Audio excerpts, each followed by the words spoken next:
Look at this impressive lineup. 12 perfect guys who live perfectly all the time. Strong, powerful. These are the disciples of Jesus.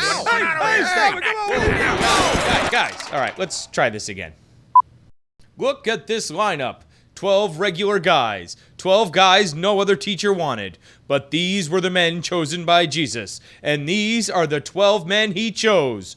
Roll call. Simon Peter, Andrew, James, and John, who were called the sons of thunder by Jesus. Philip, Thomas, Matthew, Bartholomew, James, the son of Alphaeus, Thaddeus, Simon the Zealot, and Judas Iscariot. These are the 12. Not expected, not the A team. They weren't even the B team, but they were chosen by Jesus over anyone else to stay close and follow. An unusual choice, but they made up the D team, the 12 disciples. So why would Jesus choose a team that made so many mistakes? Take this time around the feast of the Passover. I said the Passover. Okay, all right. That's more like it. Jesus and the disciples had come to Jerusalem to celebrate the feast of the Passover together.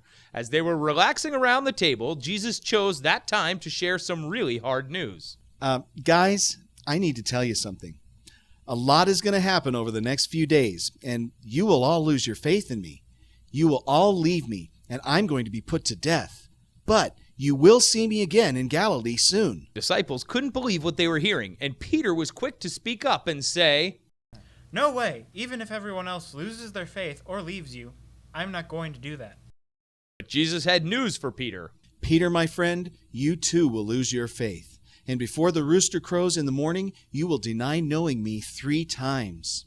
Peter argued even more fiercely, and the other disciples chimed in. No way, Jesus, never.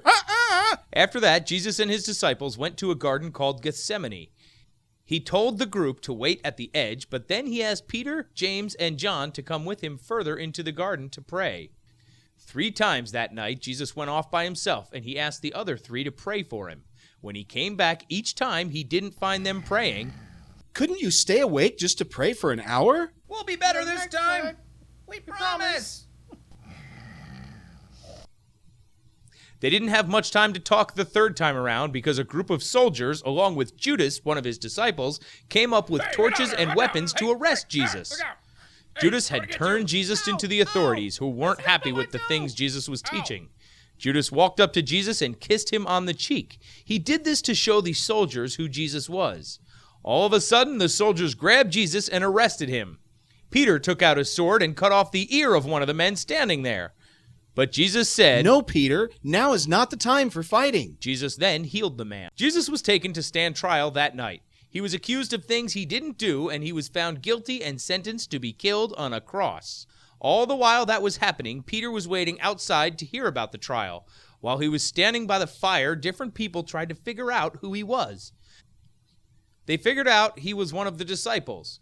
3 times they tried, and each time Peter said, I'm not who you think I am. I don't know that man, Jesus. It wasn't until he heard the rooster cry that Peter remembered what Jesus had said. Peter had lost faith and denied knowing Jesus. He was very sad and began to cry. That's not the end of the story. Even though Peter denied Jesus, Jesus didn't deny Peter.